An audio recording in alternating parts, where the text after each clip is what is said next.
Students अस्सलाम वालेकुम वरहमतुल्लाहि वबरकातुह। नीट 2022 का पेपर भी बेटा हो गया और उम्मीद है कि जिन जिन बच्चों ने बेटा मेहनत की थी उनका पेपर अच्छा हुआ होगा। अब वेट करेंगे बेटा रिजल्ट का कि किसका क्या स्कोर होगा।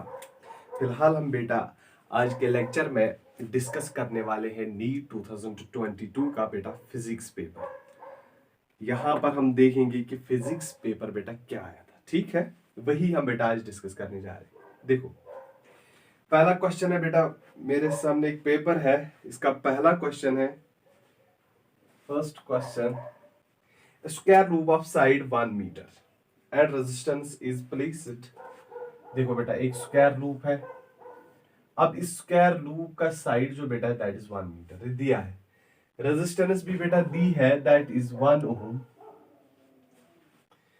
is placed in a magnetic field of 0.5 tesla और मैग्नेटिक फील्ड का वैल्यू बेटा दैट इज 0.5 टेस्ला। ठीक है, if the plane of the loop is perpendicular to the direction of magnetic field the magnetic flux through the loop is।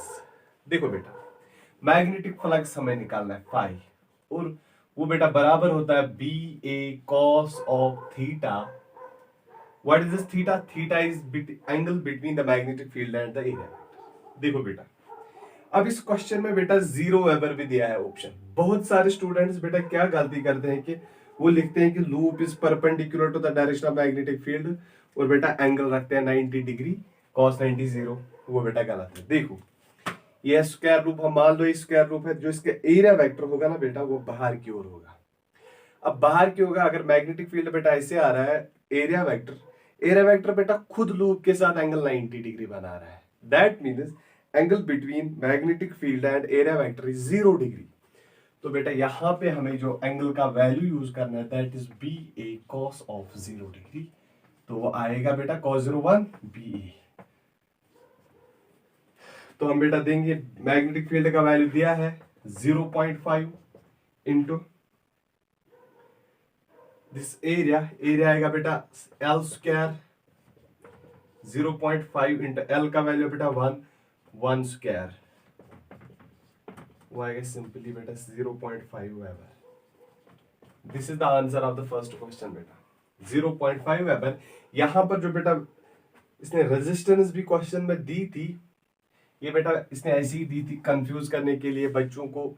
कभी कभी बेटा question ऐसे भी पूछा जाता है कि बच्चों को कंफ्यूज करने के लिए कुछ यहाँ पर दिया जाता है। यहाँ पर बेटा रेजिस्टेंस के साथ हमें कुछ भी काम नहीं है, सिंपली फ्लक्स निकालना था। बी का वैल्यू बेटा हमें पता था, ए का वैल्यू पता है, निकाल दिया हमने इसका आंसर बेटा 0.5 वेबर। ठीक है, या बेटा इजीली जल्दी कर सकते हो। अब मैं यहाँ पे अच्छे से एक्सप्लेन कर रहा हूं। ठीक है, और एक क्वेश्चन देखेंगे हम बेटा, सिंपल सा क्वेश्चन है। दूसरा क्वेश्चन हम देखेंगे बेटा यहाँ पे, क्वेश्चन नंबर 2। देखो बेटा क्वेश्चन 2 क्या है। A spherical ball is dropped in a long column of a highly viscous liquid. The curve in the graph shown which represent the speed of the ball as a function of time। अब यहाँ पर देखो बेटा, बहुत हम किसी यहाँ पर इसमें बेटा फ्लूइड हम रखेंगे, ऊपर से बॉडी आएगी वो इसके नीचे जाएगी बेटा। अब देखना है हमें बेटा कि स्पीड के साथ बेटा यहाँ पे क्या होगा। ठीक है, अब देखो इसने बहुत सारी कर्व्स दी है, ऐसे ऐसे एक कर्व बेटा ऐसे है और एक ऐसे है। अब देखो यहाँ पर बेटा, अगर मैं यहाँ पर बेटा बॉल एक ड्रॉप करूंगा दैट मीन इनिशियल वेलोसिटी 0। अब वो यहां पे बेटा जाएगी नीचे नीचे, एक टाइम आएगा बेटा उसकी वेलोसिटी बनेगी कांस्टेंट और उस वेलोसिटी को हम बेटा बोलते हैं टर्मिनल वेलोसिटी। अब यहां पर बेटा आप देख सकते हो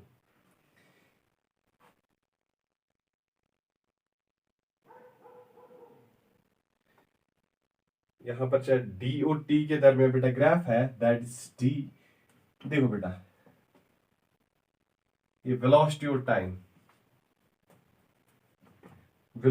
टाइम में बेटा यहां पर आप देख सकते हो कि कंटिन्यूसली स्लोप डिक्रीज हो रहा है, डिक्रीज और एक पॉइंट आ रहा है कि वेलोसिटी बेटा बन रही है कांस्टेंट। जब वेलोसिटी बनेगी कांस्टेंट तो उसका वैल्यू होता है बेटा वो टर्मिनल वेलोसिटी के बराबर होती है। और यहाँ पर सीधे बेटा ये वाला ग्राफ आएगा इसका, ये नहीं आएगा, ये भी नहीं आएगा।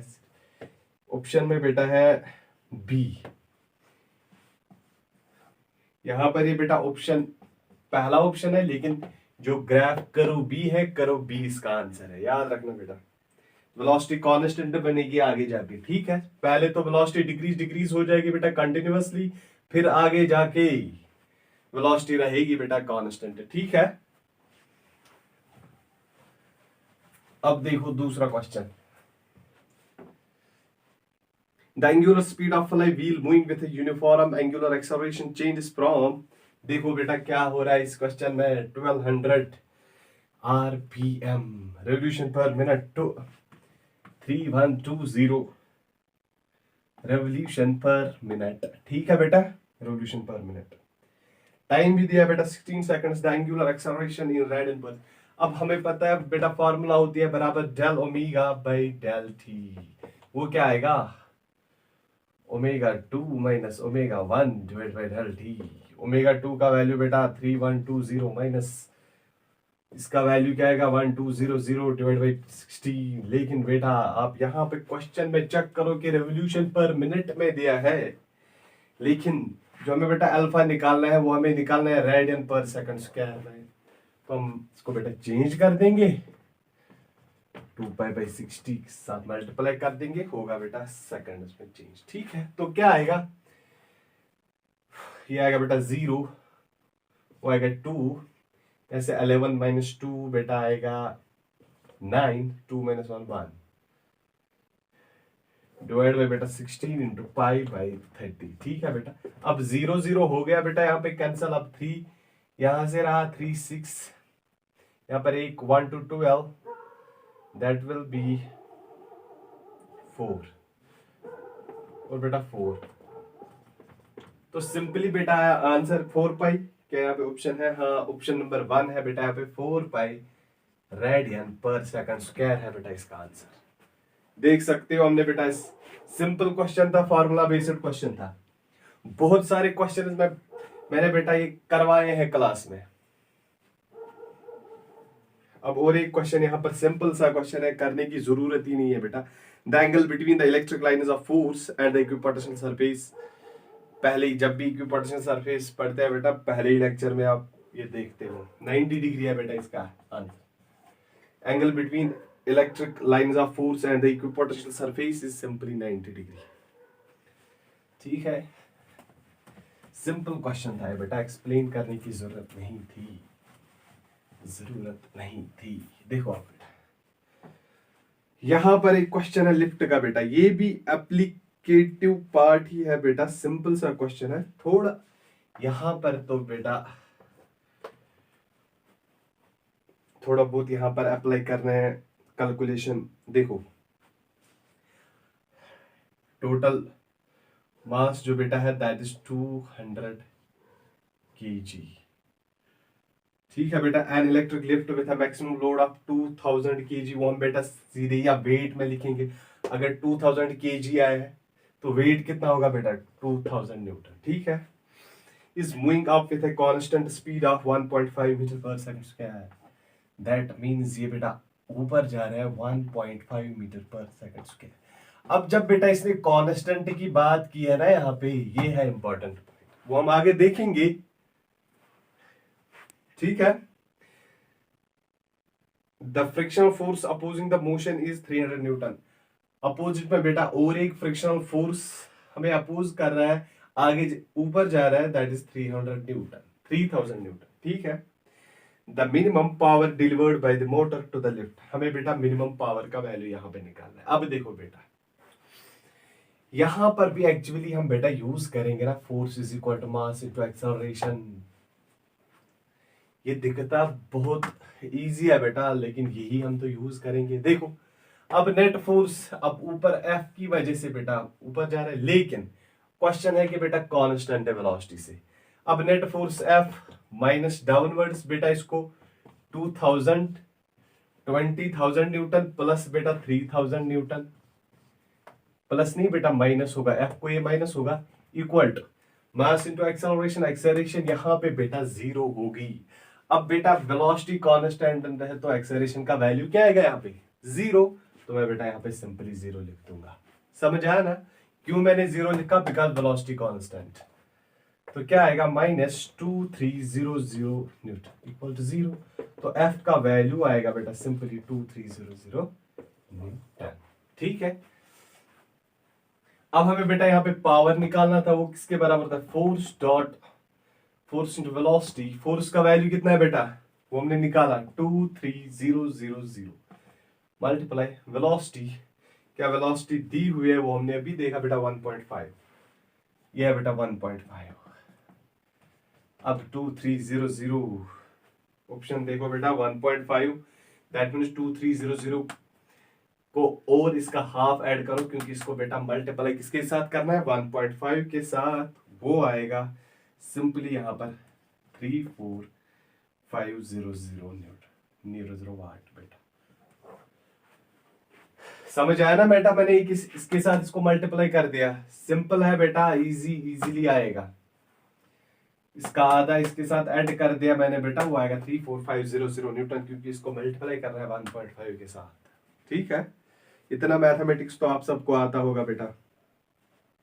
और एक क्वेश्चन पे आ जाते हैं। हो इजी क्वेश्चन था बेटा।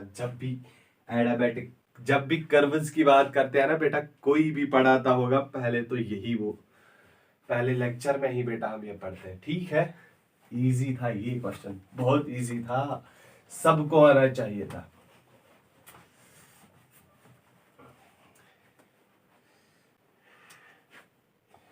फिलहाल जितने भी क्वेश्चंस मैंने बेटा देखे, मुझे पेपर लग रहा है कि इजी टू मॉडरेट था, इजी टू मॉडरेट, क्योंकि कुछ क्वेश्चन में बेटा कैलकुलेशन है।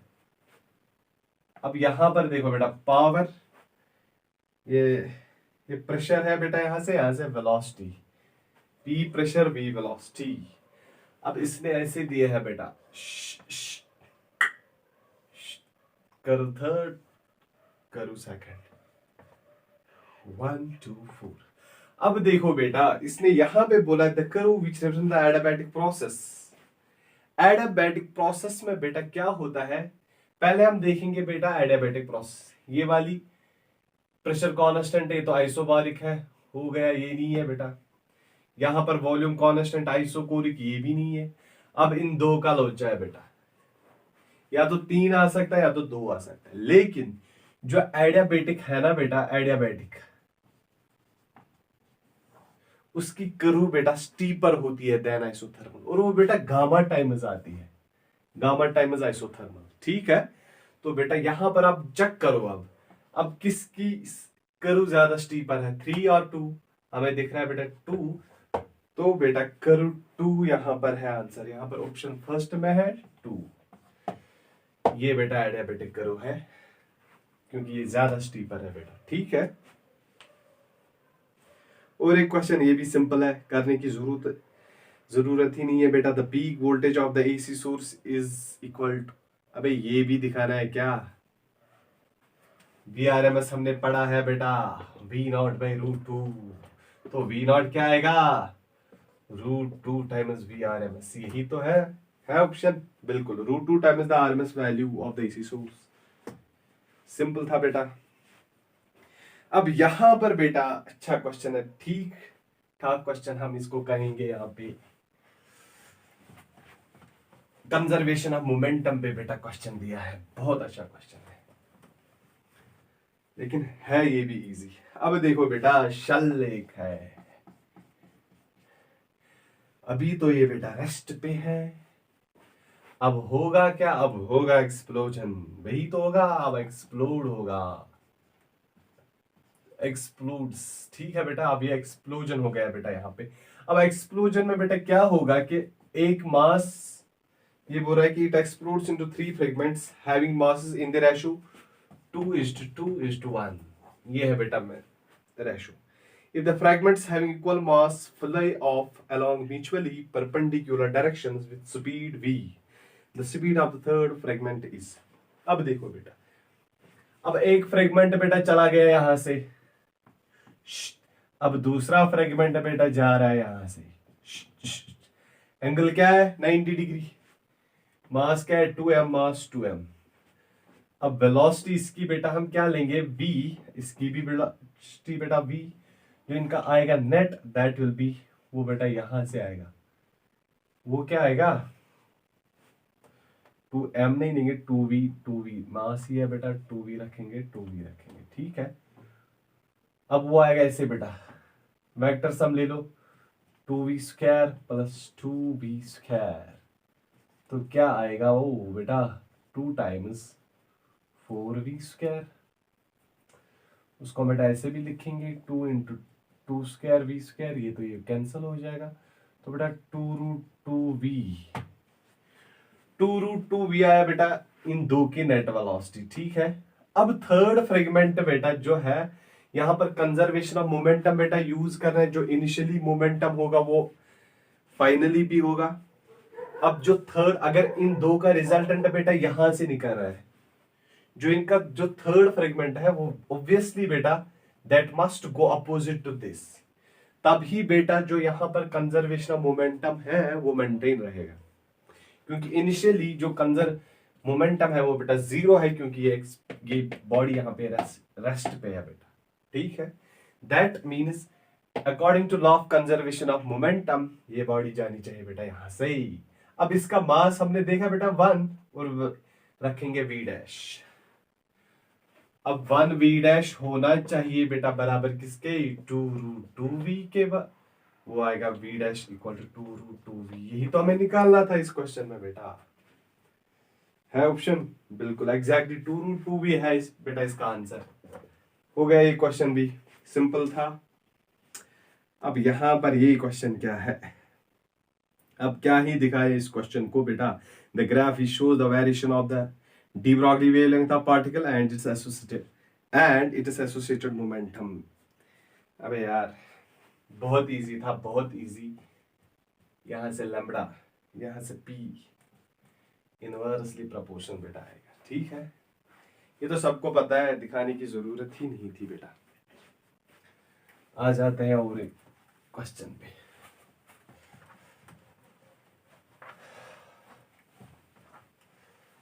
अब देखो बेटा क्या है और एक क्वेश्चन यहाँ पे क्या है question, two hollow conducting spheres of radii r1 and r2, r1 greater than r2 have equal charge, the potential would be। ये तो सिंपली है बेटा, r1 ग्रेटर देन r2 इसने लिखा है। अब यहाँ पर पोटेंशियल और रेडियस की इनवर्स रिलेशन बेटा होती है। अब जिसका यहाँ पे रेडियस ज्यादा होगा उसका पोटेंशियल बेटा क्या होगा कम होगा, और जिसका रेडियस बेटा कम होगा तो उसका पोटेंशियल ज्यादा होगा। यहां पर लिखा है बेटा मोर ऑन स्मॉलर स्फीयर, यही आएगा। स्मॉलर स्फीयर का बेटा क्या होगा, स्मॉलर स्फीयर रेडियस बेटा कम होगा लेस, अगर रेडियस कम होगा तो बेटा क्या पोटेंशियल इसका ज्यादा होगा। सिंपली बेटा पोटेंशियल और रेडियस की इनवर्स रिलेशन है बेटा यहाँ पे।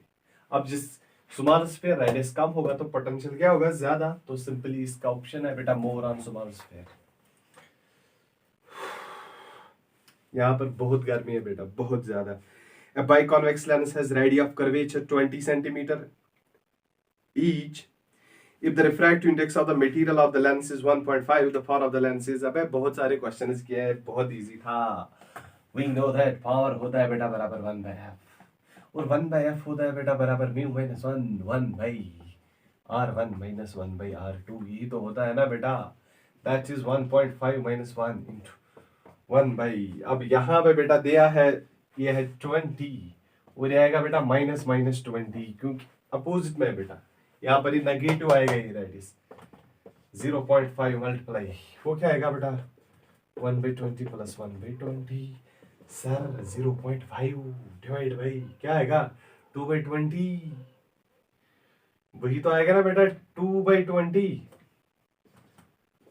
और 10 वो आएगा बेटा 0.5/10, यही है। अब 0.5/10 अब देखोगे सर यहाँ तो 20 dioptre 5 dioptre infinity plus 2 dioptre यहाँ से तो आंसर आएगा ही नहीं। लेकिन बेटा देखो यहां पर सेंटीमीटर में दिया है, दैट मीन्स ये भी सेंटीमीटर में है, इसको मल्टीप्लाई बेटा कर दो 100। ठीक है, इसको मल्टीप्लाई कर दो यहाँ पे 100, तो क्या आएगा, ये हो जाएगा बेटा, वो हो जाएगा 5.0 डायोप्टर प्लस 5 डायोप्टर आएगा बेटा इसका आंसर। सेंटीमीटर में दिया था ना बेटा ये, इसको 100 यहाँ पे मल्टीप्लाई जरूरी करना है बेटा, पढ़ा है हमने। और एक क्वेश्चन है, in half wave rectification if the input frequency 60 hertz then the output frequency would be, frequency में बेटा कोई चेंज नहीं आएगी यहाँ पे। देखो क्यों, ये भी इजी क्वेश्चन है। जब भी हम रेक्टिफिकेशन पढ़ते हैं तो पहली बात तो यही हम करते हैं वहां पे बेटा। देखो यहां पे सिग्नल आएगी एसी सोर्स, अब एसी सोर्स को हम बेटा पास करेंगे अलोंग रेक्टिफायर, और वो भी कौन सा, हाफ वेव रेक्टिफायर। अब जो ही ये बेटा हाफ वेव रेक्टिफायर में जाएगी तो देखो पॉजिटिव तो पास होगा, ये नहीं होगा पास, ऐसे होगी सिग्नल। अब यहां पर चेक करो, फ्रीक्वेंसी तो बेटा सेम, यहां पर सिर्फ एक बात हो गई बेटा, जो इसका नेगेटिव साइकिल है इसने यहां पे इसको कट कर दिया, बाकी पॉजिटिव नेगेटिव फिर यहां से रिपीट हो रहा है सेम। देखो बेटा फिर यहां से रिपीट हो रहा है सेम, दैट मींस फ्रीक्वेंसी बेटा सेम रहेगी। यहां पर आंसर 60 हर्ट्ज ही रहेगा इसका आंसर, फ्रीक्वेंसी में बेटा कोई चेंज नहीं आएगी। ठीक है, हो अब ऑप्टिक्स से क्वेश्चन, मेरा फेवरेट टॉपिक है बेटा ऑप्टिक्स। यहां से क्वेश्चन बहुत इजी क्वेश्चन है, बहुत ज्यादा इजी, बहुत सारे क्वेश्चन बेटा हमने एक क्लास में किए हैं। अब देखो क्या है,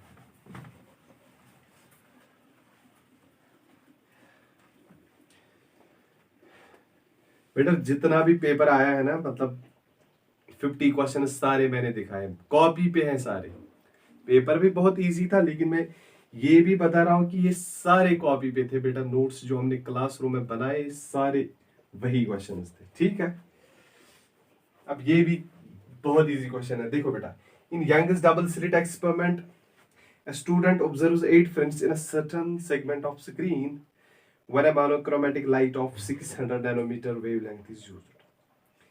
If the wavelength of light is changed to 400 nanometer, ठीक है बेटा, अगर हम wavelength of light अब चेंज करेंगे यहाँ पे 400 nanometer, then the number of fringes would be observed in the same region of the screen. अच्छा बेटा same region, ये point है बेटा। यहाँ पर देखो, अगर हम यहाँ पर फॉर्मूला लिखेंगे बेटा n lambda D by D आएगा बेटा, ये है, याद रखना।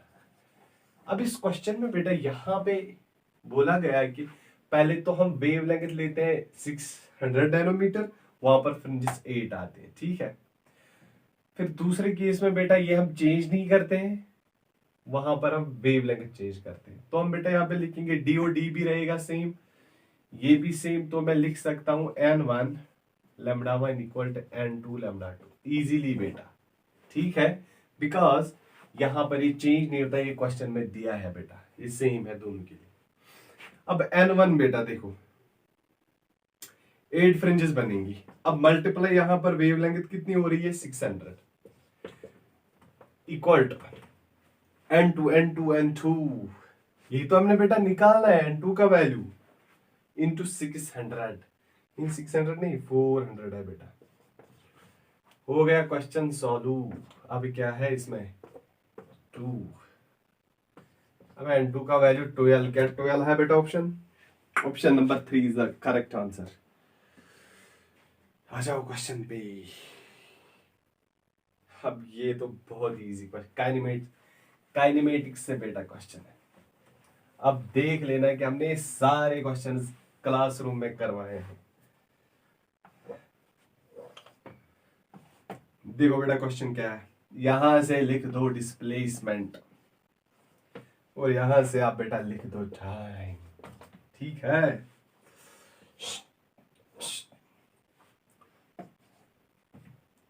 अब एंगल बेटा 30 डिग्री और एंगल यहां पर बेटा 45 डिग्री दिया है। ठीक है, बोला गया क्वेश्चन में the displacement time graphs of the two moving particles make angles of 30 degree and 45 degree with the x-axis shown in figure. The ratio of their respective velocities. हमें बेटा in ratio of respective velocities that means v1 बेटा आएगा tan of 30 degree, हाँ divide by लिखेंगे बेटा tan of 45 degree. ये तो लिखना है क्योंकि डिस्प्लेसमेंट टाइम ग्राफ हम स्लोप बेटा निकालेंगे, वही तो वेलोसिटी है। ये हम सबको पता है कि slope of displacement time graph हमें बेटा क्या देता है, वो देता है हमें वेलोसिटी।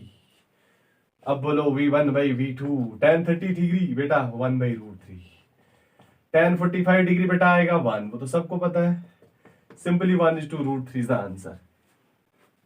ऑप्शन है ऑप्शन नंबर थर्ड 1:√3। हो गया बेटा ये क्वेश्चन भी। अब आएंगे क्वेश्चन नंबर 15 डायमेंशन से बेटा क्वेश्चन। कब से मैं बोल रहा हूँ डायमेंशंस पे बेटा, बहुत सारे स्टूडेंट्स को स्किप कर देते हैं बेटा, लेकिन ये इजी टॉपिक है बेटा, लेकिन हर साल अब यहाँ से क्वेश्चंस आने लगे हैं। आज देखो बहुत सारे क्वेश्चंस बेटा यहाँ से पूछे गए हैं डायमेंशंस, यूनिट्स एंड डायमेंशंस में, बहुत इंपॉर्टेंट है।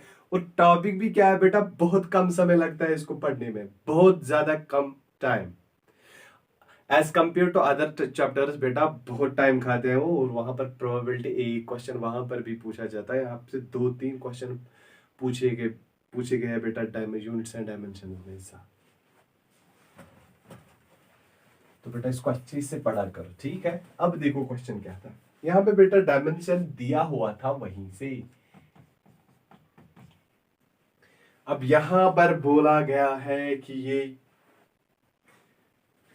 इनमें से किसका डायमेंशन है, self inductance, magnetic permeability, electric permittivity, magnetic flux. और ये हमें बेटा क्लास में भी करवाया है हमने, सबको पता होगा कि याद भी हमें बेटा कि मैग्नेटिक परमेबिलिटी क्या है। अब हम इसको सॉल्व भी बेटा यहाँ पे करेंगे, ऑप्शन बी है इसका आंसर। अब हम सॉल्व भी करेंगे। देखो बेटा मैग्नेटिक फील्ड का वैल्यू क्या होता है, μ0/4 I/T/L sin of theta by r²। इसमें किसी को टेंशन नहीं होगा बेटा, ठीक है। और अगर हम बेटा यहाँ पे लिखेंगे और एक formula F is equal I/BL sin of theta, तो हम B का वैल्यू क्या मैं बेटा यहाँ पे लिख सकता हूँ F divide by IL sin of theta, ठीक है। करो बेटा यहाँ पे पुट वैल्यू, सिंपल क्या आएगा F भाई IL sin ऑफ थीटा। अब मैं लिख रहा हूँ बेटा, आप इसको जल्दी भी कर सकते हो सॉल्व, कोई टेंशन नहीं, μ0/4 ताकि आपको अच्छे से समझ आ जाए, वरना एक कोई क्वेश्चन ही नहीं है बेटा r²। देखो अब यहां पर क्या है, ठीक है, μ0/, इसका तो हमें निकालना है बेटा मैग्नेटिक परमेबिलिटी का, ठीक है। 4 पर dimension less sine theta dimension less sine theta dimension less, हाँ F डिवाइड बाई IL आएगा बराबर μ0 यहाँ पर IL डिवाइड r², ठीक है। DL के बदले मैंने बेटा L लिख दिया है यहाँ पे, हमें डायमेंशन के साथ डील करने हैं बस। तो μ0 क्या आएगा बेटा, सिंपली वो आएगा FR² divide by I into I बेटा I² L²। समझ आया ना बेटा, ओ देखो क्या क्या FR² I² L²। अब ये कर दो कैंसिल, इसके भी डायमेंशन L, इसके भी डायमेंशन L² कैंसिल हो जाएगा।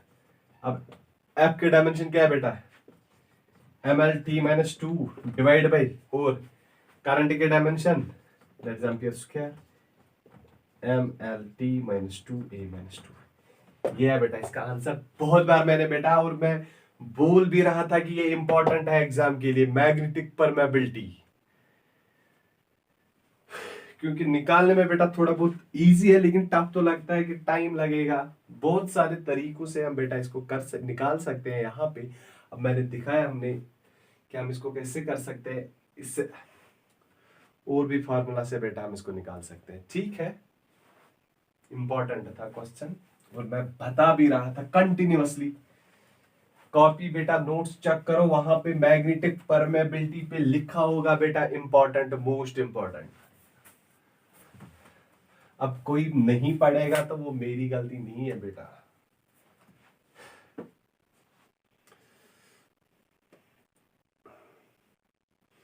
मैं जरा चेक करूं वीडियो चल रहा है कि नहीं। ठीक है बेटा, चल रहा है, अभी चल रहा है। देखो अब और एक क्वेश्चन है यहाँ पे। अब ये भी इंपॉर्टेंट है बेटा, बहुत इंपॉर्टेंट है। T1 and T2 be the energy of electron in the first and the second excited state। ये इंपॉर्टेंट है। यहाँ पर इसने बेटा लिखा है फर्स्ट एक्साइटेड स्टेट और बेटा लिखा है सेकंड एक्साइटेड स्टेट। अब याद रखना बेटा, फर्स्ट एक्साइटेड स्टेट में n का वैल्यू 1 नहीं है, n का वैल्यू 2 है और यहां पर n का वैल्यू 3 है। बहुत सारों ने बेटा क्या किया होगा, उन्होंने n का वैल्यू रखा होगा 1 और n का वो दूसरे n का वैल्यू, ये सेकंड एक्साइटेड स्टेट में n का वैल्यू बेटा लिया होगा 2। नहीं, n का वैल्यू बेटा जब 1 होता है वो ग्राउंड स्टेट होता है। याद रखना, फर्स्ट एक्साइटेड स्टेट बेटा n is equal to 2, second excited state बेटा n इक्वल टू 3। अब एनर्जी बेटा हमने किया था ना -13.6 sorry z square divide by n square. अब हमें बेटा डील है n स्क्वायर के साथ, दैट इज इनवर्सली प्रोपोर्शनल। तो हम यहां पर, अब इसने T1 लिखा है बेटा, एनर्जी के बदले T1 बाई T2 हम लिखेंगे। इनवर्सली क्या आएगा बेटा, n2 square by n1 square. तो वो क्या आएगा, n2 बेटा 3 है डिवाइड बाई n1 क्या है, दैट्स 2, 9:4। यही है बेटा 9:4। देखो 4:9 भी है यहाँ पे ऑप्शन, लेकिन 9:4 आएगा बेटा आंसर, क्योंकि T1 बाई T2 हमें बेटा रेशियो निकालना था, वो आएगा equal to N2 by N1। अब N2 बाई N1 बेटा इसलिए आ रहा है, एनर्जी और N की इनवर्स रिलेशन है, देख सकते हो बेटा। ठीक है, 9:4 is the correct answer of this question।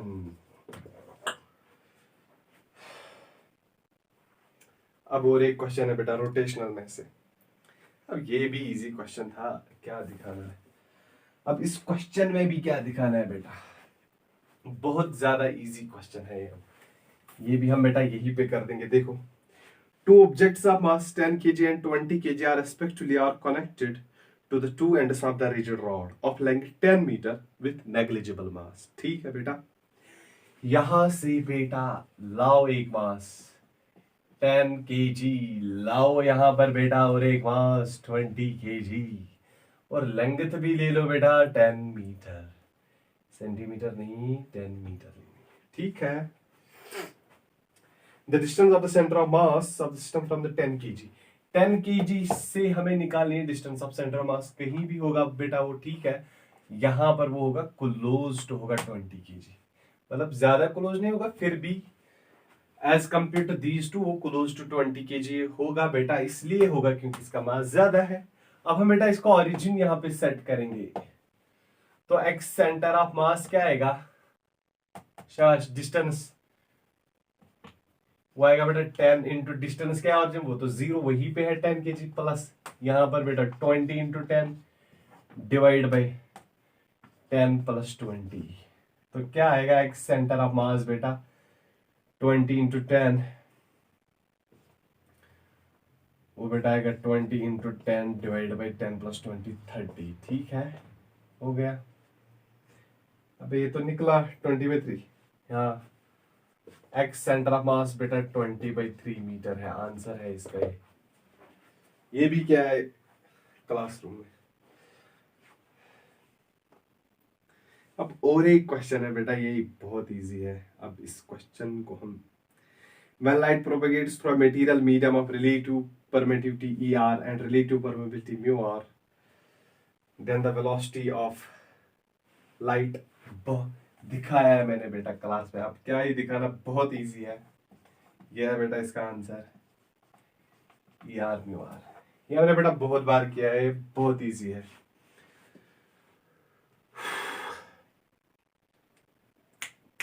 अब यहां पर देखो, ये इंपॉर्टेंट क्वेश्चन है बेटा।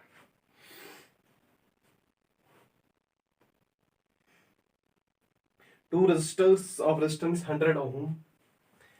अब देखो बेटा ये क्वेश्चन क्या है, ये अच्छा क्वेश्चन था, इजी था, बहुत इजी ये भी है, लेकिन करंट में से है बेटा। दो रेजिस्टर्स को बेटा इसने कनेक्ट किया है पैरेलल में, यहां से बेटा देखो 100 ओम आएगा ना, यहां से 200 ओम आएगा ना, are connecting in parallel in an electric circuit. The ratio of thermal energy developed in 100 ohm to that in 200 ohm. Oh, thermal energy वो तो हमें बेटा पता है ना, पावर इनटू टाइम. अब पावर पे डिपेंड होगा. अब थर्मल एनर्जी वो क्या बेटा आएगा, P1/P2, लेकिन यहां पर बेटा पोटेंशियल सेम, इनवर्सली प्रपोर्ट P1/P2, वो इनवर्सली प्रोपोर्शन आएगा बेटा, रेजिस्टेंस तो आएगा बेटा R2/R1. अब यहाँ पे 200, यहाँ पे बेटा, क्योंकि यहाँ पे बेटा रेजिस्टर्स दो जो है बेटा, यहाँ पर है parallel, potential constant, power P1/P2 जो रिलेशन होगी वो इनवर्स होगी बेटा विथ R. अब R2/R1 बेटा आएगा बराबर सिंपली R2 दिया है 200/100, वो क्या आएगा, दैट मीन्स जो यहाँ पे रेशो आएगा दोनों का वो आएगा 2:1. सिंपली बेटा, बहुत इजी था, हो गया.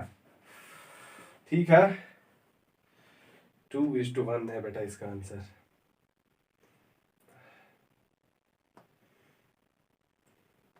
अब देखो बेटा और एक क्वेश्चन.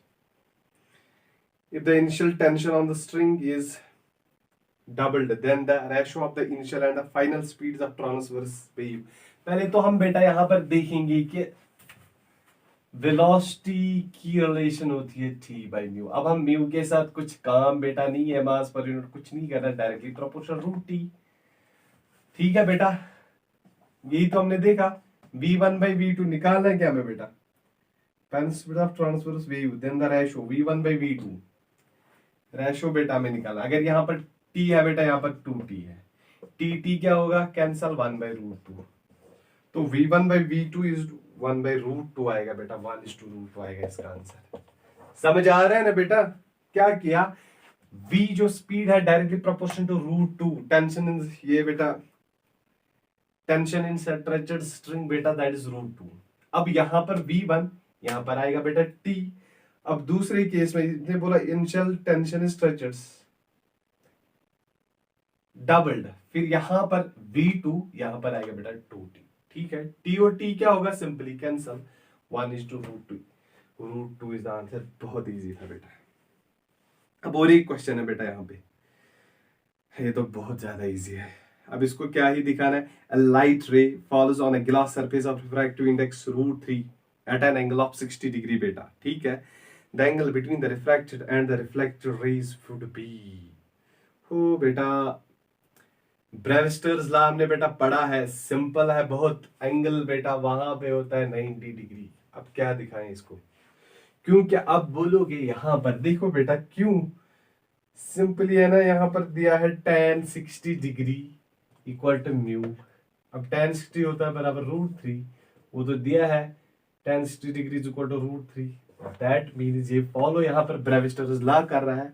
और जब बेटा ब्रेविस्टर्स लॉ फॉलो होता है वहां पर तो हमने पढ़ा है कि angle between the reflected and the refracted रे बेटा होता है 90 डिग्री. तो इस क्वेश्चन का आंसर आएगा बेटा 90 डिग्री. ठीक है, और एक बहुत अच्छा क्वेश्चन है बेटा. अभी तक मैं बेटा पेपर के लेवल बोलूंगा easy to moderate, easy to moderate, समझ लेना बेटा,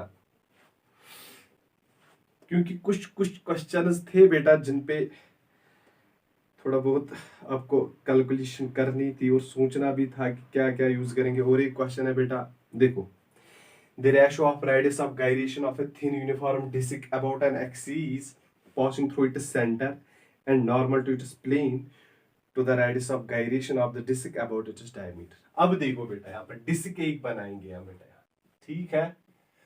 अब इस डिस्क का क्या मसला है कि बेटा, पहले हम इसको अलोंग द सेंटर देखेंगे. अगर अलोंग द सेंटर हम बेटा रेडियस r रखेंगे तो इसका मूवमेंट ऑफ इनर्शिया आएगा बेटा mr²/2. अब इसी डिस्क को हम बेटा क्या करने वाले हैं, अलोंग द डायमीटर, और जब हम बेटा अलोंग द डायमीटर इसको रोटेट करेंगे तो इसका मोमेंट ऑफ इनर्शिया आएगा mr²/4 बेटा. ठीक है, अब देखो, मोमेंट ऑफ इनर्शिया बेटा होता है mk², तो मैं बेटा बोल सकता हूं k², डायरेक्टली प्रोपोर्शनल टू आई या के हम लिखेंगे बेटा directly proportional to root I, that means relation बेटा रूट आई के साथ है, ठीक है। तो हम K1/K2 रेशियो हमें बेटा निकालना है रेडियस ऑफ गायरेशंस का ही, एग्जैक्टली हमें रेडियस ऑफ गायरेशंस का रेशियो निकालना है। तो क्या आएगा बेटा रूट ऑफ I1/I2, वो आएगा बेटा रूट ऑफ I1 मुझे बोलो सर mr²/2 mr²/4 है बेटा I2, mr² कैंसिल, तो क्या ही आएगा बेटा वो आएगा 4/2, तो 2 वो आएगा बेटा √2/1 और वो आएगा √2:1, यही होगा ऑप्शन बेटा। √2:1 is the option of this, is the correct answer of this question. अब हम आएंगे बेटा और एक क्वेश्चन पे।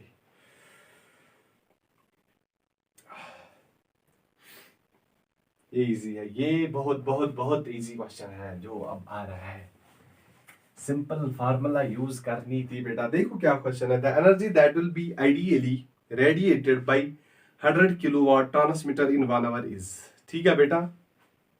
सिंपल क्वेश्चन है बेटा, यहां पर भी देखो एनर्जी पावर ए सॉरी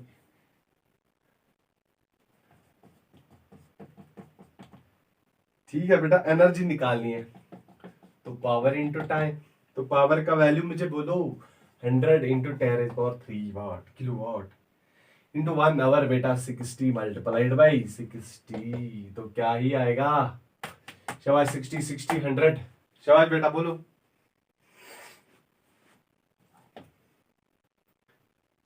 यह आएगा बेटा 10⁵ इंटू 10⁻² इंटू 36, वो आएगा बेटा 36 इंटू 10 की पावर 7 जूल। है ऑप्शन, है ऑप्शन, ये भी ऑप्शन है बेटा।